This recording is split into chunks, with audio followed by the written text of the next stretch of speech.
2021 positional rankings. On to the running backs. So probably the least important of all of them, but maybe the most interesting to a lot of people. Obviously, a lot of big names here, fantasy relevant, everything. This is not a fancy list, but this is basically what running backs matter, right? Because it's not a whole lot. And I will say that I will go against the no running backs matter because that's pretty obviously not true. I think anybody, it is one of the 11 players in the offense. They do have the ball in their hands a lot of the time. They do affect what happens in the game. It is to a much lesser extent to everybody else, and I'll explain that more in other videos. But, top 20 running backs. So injuries not considered, this is when they are on the field, who is the best, who matters the most. I think that's way more interesting. That's more of a helpful exercise to go through as opposed to who would you rather have, or, if you were starting a team, who would you pick? Because this is about what actually matters around the field. And if you know that, then you can apply that to all the other players in the NFL too, which obviously play. It's not just the top 20 guys. This is just for this season, so age not really relevant. It's just how good you're going to be on the field this year. It's who helps you win the most. Like I said, it's not who's technically the best or the quickest or the fastest. Who, when given, 10, 20 carries, gets you the most. It's not fantasy rankings, and the colors are tiers. The order does matter in those tiers, though. And, no rookies. Once they get to the NFL, I'll tell you how good they are. Until then, not a whole lot of point in that. So first 5 out. I actually want to talk about these a little bit more than I've talked about the first 5 out and the other positional ones because, like I said, running back's a lot bigger names. People care, I think, a lot more. So first thing, Gus Edwards, super underrated. Best running back on the Ravens pretty comfortably. Really, really good. He actually creates yards consistently. His lack of top-end speed does keep him off the top 20, but he's still really good. James Conner, actually almost identical player, to be honest with you. As far as a guy who creates yards pretty well, especially near the line of scrimmage, once you get past 10 yards, his value does go down. And actually, those guys kind of create a general interesting question with running backs because their running backs, speed really does matter running back, right? Because if you have a running back, when you give them these 10 carries, by the virtue of them being affected by the rest of their offense, whoever takes, one of those is capable of taking one of those carries for a touchdown matters a lot more than somebody who can only turn that into 20 yards. But there's also then something to be said about players who consistently turn, 0 to 5 yards into 10, 20 yards, because that happens the other way too, and that goes a lot more unnoticed because that doesn't make as many highlights and that type of thing. And that's important too. And the other thing is there's not actually, I think, a lot of a difference between the players who can convert 40-yard touchdowns or not. There's definitely a difference between players who convert 70-yard touchdowns, but that's a once-in-a-season type of thing. And frankly, if the guy gets 60 yards and gets pushed out of the 10, it's less valuable, yeah, but it's not the end of the world, especially if they're consistently creating yards and positives for your offense throughout 200 other carries, right? So it's something to remember with this too. And that brings me to the next guy, Jonathan Taylor, who a lot of people are probably not going to be happy with. He's just not very good as an actual running back. Doesn't create yards nearly at all outside of, he is fast for sure. He's intermediately fast. His super top end, despite his 40 time being in the 4.3s, I think he doesn't really play like that on the field. But he definitely has a burst within the first 25, 30 yards, which is really useful. But as far as a guy who misses tackles or creates space or creates running lanes, not very good at that compared to these other running backs. Now he's still in the top 25, so I'm not saying he's horrible. He's definitely useful, but that's why he's down here. Latavius Murray, again, borderline the same player as Jonathan Taylor, just better and not as fast. So, whenever you want to take the value of those two things as. And then DeAndre Swift, the last one here, he's actually could argue for being higher. He showed being able to do a lot of the stuff that everybody ahead of him on this list did. But he, A, didn't play a whole lot, and B, wasn't super explosive or super dominant with that stuff. So that's why he's down here. But yeah, let's get into the top 20. At number 20, Kenny Drake.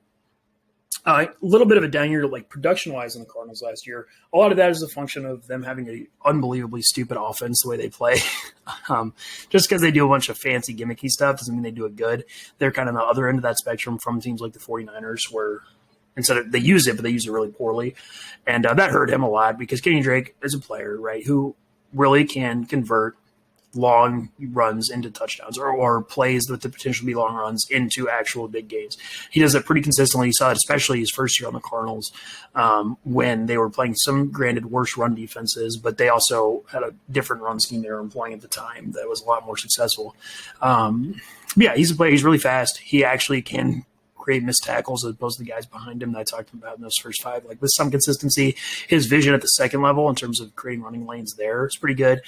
He's just kind of weak on contact. He's not super explosive either way. That's why he's down here, but definitely useful. 19, James Robinson. he's kind of the peak. Him and David Montgomery a little bit ahead of him here are kind of the peak of that like struggle with long speed type guy, but like constantly create yards everywhere else on the field. And it's not like either of them, especially, I mean, James Robinson aren't like that slow, right? Like you can still see them go for like 40, 50 yard gains if they have the opportunity, which like I said is a little bit different than obviously 70-yard touchdown, but over the course of a season, that's like a 1 or 2 instance type thing. So yeah, still really useful. James Robinson constantly creating yards, proving to be really, really good. Number 18, Ronald Jones, back to a type who, I mean, he creates big ones for sure. I think he's pretty underrated as a guy who like regularly breaks tackles. He moves well down the field. He can like steamroll people at times. Not super agile or whatever. He doesn't really create misses that way. And if you get him in the backfield, he's definitely one of those guys. He'll go down fairly easily. But as a running back, if you give him 20 carries, he's definitely liable to bust 1 or 2 for fairly large gains that a lot of other running backs wouldn't. I think that goes underrated because people didn't like him his rookie year, and he's not a good pass catcher, which definitely matters. It hurts him. That's why he's down here. But still, yeah, definitely useful. Number 17, David Montgomery. And David Montgomery is the first of the guys where this is the other way for running backs to matter, right? So I talked about consistently creating yards or being able to convert opportunities for really big gains, which are both really important. The other third thing that I think allows a running back to provide value is a guy who consistently turns carries in and around, the 30-yard line into touchdowns, because that is not a consistent skill. Guys who can actually get the ball into the end zone, that's a lot less team-based down there. Because it's a lot less opportunities. You have for generally however many plays in a game to just, 10 that happen inside that space or, whatever, 15. And obviously defenses play a lot different in there. And it really matters because you can see the difference in running back, like the guys behind him, especially like Kenyon Drake, who really struggle in that area a lot of times. And it's not just, like I said, on the team. There are instances where the team can be so bad at a certain thing, or just, obviously with that small of a sample size, it can be kind of unique. But you can see with David Montgomery, the point is that he will actually turn drives into touchdowns better than, a ton of people. His shortcomings with speed really hurt him and keep him down here. If he was faster, he'd be in the top 10 very comfortably. But yeah, as of now, down here. Number 16, Marlon Mack, another really underrated player. So people, because he was a 4th-round pick who – kind of disappointed some people in fantasy at times, was hurt all this year, and was ceded a lot of production to a rookie. People really underrate Marlon Mack. And I think I did too when I first kind of was hearing about him, because I understand the media narrative around him is that he's, whatever, replacement level guy. But if you actually watch him on the field, that's just not even close to true. He is actually pretty fast. He consistently creates yards. He has all 3 of the skills. He can turn plays and drives into touchdowns. He's not crazy explosive or super consistent with it, but that guy, he's actively good. Definitely still. If he's healthy, the best running back on the Colts. Now, is he going to get the most carries? No, because I understand, whatever, 2nd-round pick, Jonathan Taylor, the production is there. But I'm very positive if you were to give Marlon Mack and Jonathan Taylor the same 20 carries, unless Jonathan Taylor happens to bust one of those for a 70-yard touchdown, which is pretty unlikely, and Marlon Mack also could. Marlon Mack's going to significantly outproduce him. So that's why he's way higher, and I'm very comfortable with that. Then we got the next 5, 15, Joe Mixon.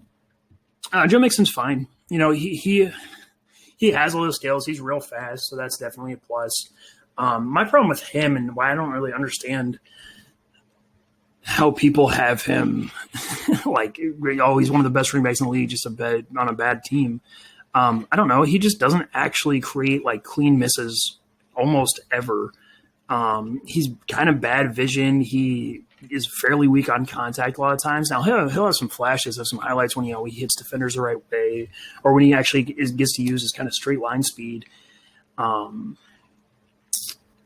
On the field, he can flash a lot more useful than that. But on a down-to-down basis, he doesn't really add a whole lot of yards to your team. Now, it's still more than the guys behind him to a point, and as opposed to guys like Dave Montgomery, James Robinson. He's just so much faster that it makes a difference. But, Joe Mixon, I don't know. He's just kind of fine. He's not, I think, what a lot of people were hoping he would be or expected him to be. But, is what it is. So then we got 14, Chris Carson.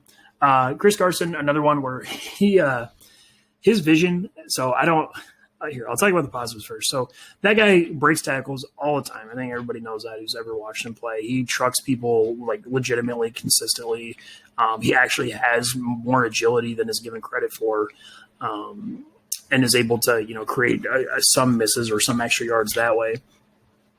And he is fast enough to take advantage of real things, and he can turn some drives into touchdowns. Like he's useful in a lot of ways. My big problem with him and why he's not as high as like maybe fantasy production was that type of thing is his vision is just so garbage, so bad. It really hurts. And now one thing I will say about that is by virtue of playing on the Seahawks, who also kind of like I talked about with the Cardinals, the Seahawks just run this idiotic offense. Kenyon Drake obviously on the Raiders now. Typo there. But, yeah, Chris Carson, I mean, he's just not somebody who consistently creates yards like mentally. He just consistently takes the handoff and runs effectively straight forward, whether it's the correct decision or not. And when it ended up being the correct decision, right, it looks good. But his decision-making process and the frequency at which he does that kind of tells you that that's not like he's not like, oh, that's the right decision. I'll do that. He's just like, I was going to do that anyway, and it happened to work out. And that's fine. I mean, he still gets him to 14, right? He's still a really useful player, but that's my issue with him. Number 13, Raheem Mostert.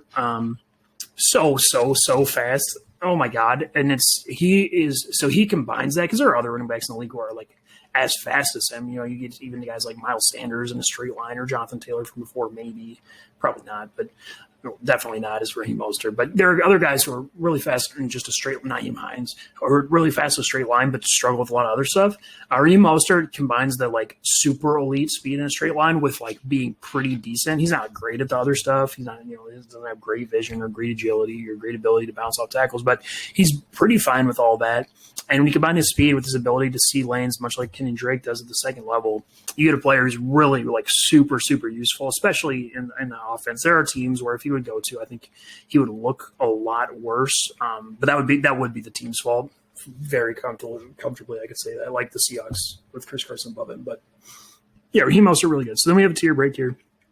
Now we're going to get into guys who consistently create yards again, but also have like the speed or the ability to turn like drives into touchdowns like very frequently, as opposed to just like, oh, they can't.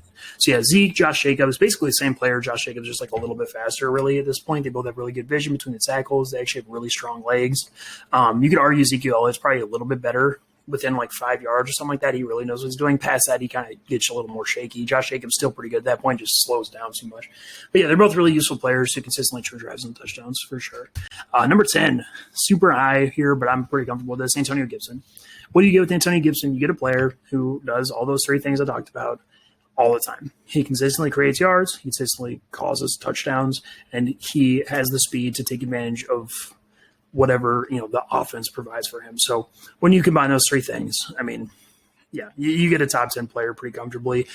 He's just fast enough, like I said. He's kind of the advanced version again of Raheem Mostert, where he's so fast, but then you take all the other skills and go from average, a little bit above average, to like good, and that gets you here. Really useful player. Number 9, Austin Eckler. That guy kills people with his agility and kills people in the running game, in the passing game. Everybody knows that, I think, obviously, but don't overlook how useful that is. I haven't talked about a lot of the receiving stuff so far because, frankly, the guys we talked about, none of them really stand out as receivers to any meaningful extent.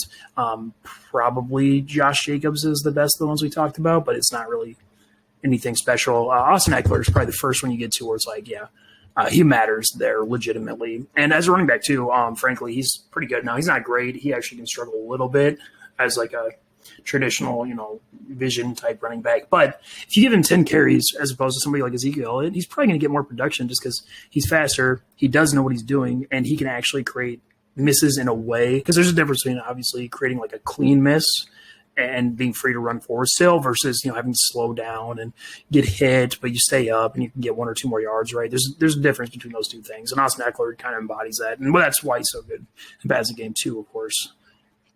So we have a tier break, and in a tier by himself, Saquon Barkley. So Saquon Barkley. He is more liable than anyone else on this list outside of the top 2 to create a long touchdown.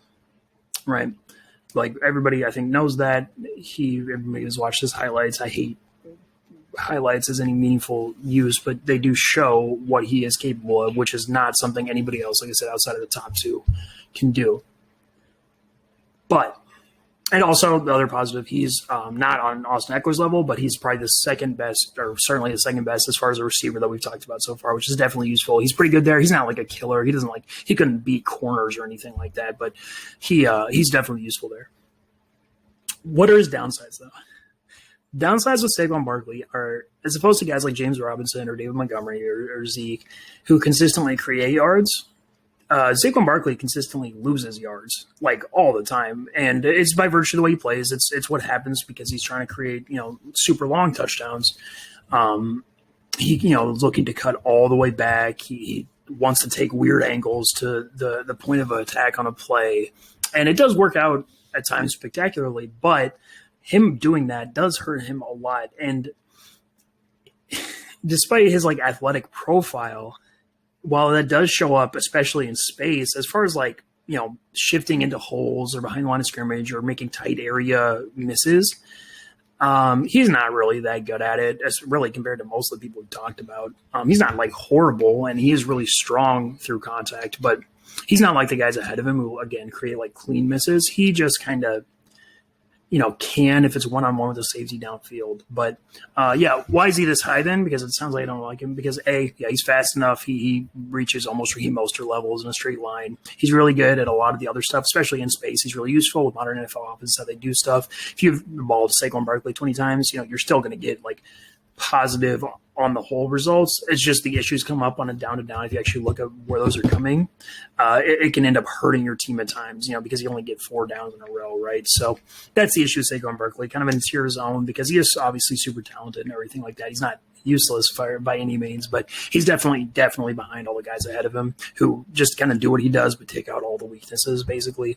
So number 7, Aaron Jones. Yeah, Aaron Jones, the lightning, that dude creates clean misses all the time, consistently creates touchdowns as a receiver. He's not at the Saquon Barkley, Austin Eckler level, but he's good. He has long speed enough. He's not great. He's more in the Marlon Mack tier or something like that, maybe Chris Carson, but it's enough, right? Then that's the thing is once you get to that level, unless you're so far ahead of it like Raheem Mostert, it's kind of all the same.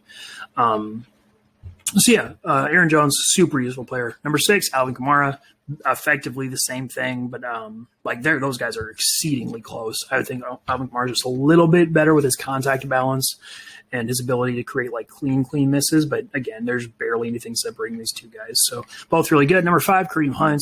Kareem Hunt's nuts. Obviously, by virtue of being on a same team as a running back we haven't talked about yet, he gets overshadowed a little bit, but I think most people know if you watch him what he's capable of. And basically, he does all the stuff that the guys behind him do on this list, all the time. But he combines that with actual power and contact balance in a way that allows him to keep going at full speed, which rarely happens outside of really just kind of the top 5 here. And as a receiver too, he's on the Saquon Barkley, Austin Eckler level. Which Alvin Kamara is kind of there too, but I would actually argue Kareem Hunt's probably a little bit better as a downfield receiver. As far as someone catching a screen pass, maybe not, but I don't know. They're kind of the same. So Kareem Hunt, super, super good. Number 4, Derrick Henry. Still in this same tier here. This is a big one because all these guys are super good.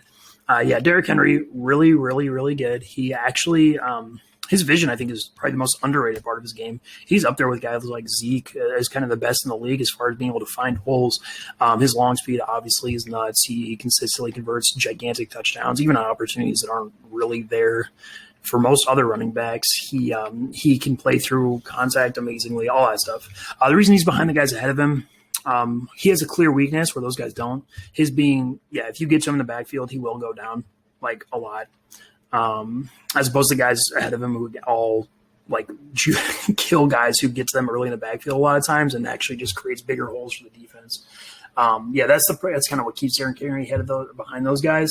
Now his high end is kind of on the same tier or a little bit higher, but on a down-to-down basis, like I said, just given all the moving parts in the NFL offense, his clear flaw is probably what brings him just behind those other guys, but still super useful, and you're going to get a lot out of him, obviously. Number 3, Nick Chubb on the Browns. He is kind of everything Derrick Henry is, minus a little bit of long speed, but adding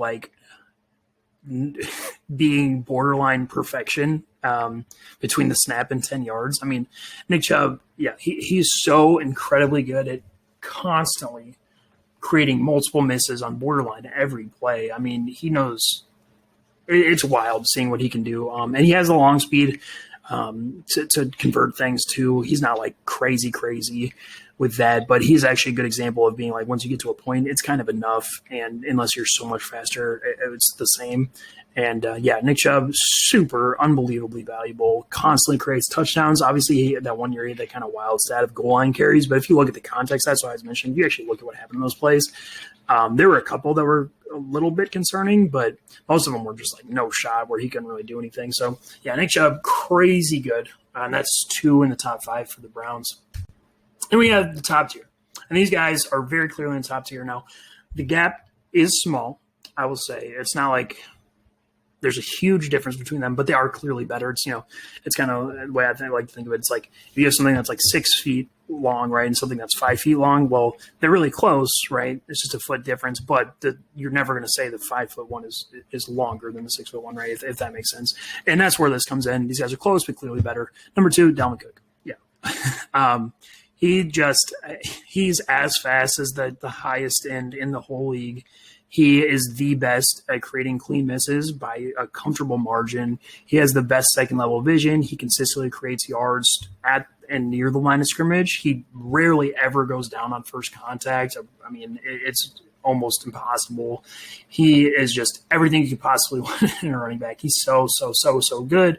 The only difference really between him and the guy number 1 is as a receiver down the field. Dalvin Cook doesn't offer a lot there, doesn't necessarily know what he's doing mentally in that aspect. He's not like horrible at it, but that is basically the only difference because as runners, I mean, they're the best in the league comfortably, and they're both really good. So, yeah, number 1, if you hadn't figured it out, Christian McCaffrey.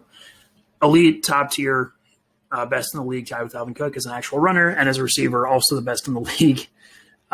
Which is the difference. He's wild. He's incredibly good. He constantly turns drives into touchdowns. He constantly creates yards. I mean, yeah, he's as good as you can be at the running back position, really, in the modern NFL. So that's the top 20. Obviously, I know a lot of people are probably going to disagree a lot with this. I think most of them are pretty clear if you actually watch what happens when these players are on the field. But, yeah, top 20 running backs, 2021.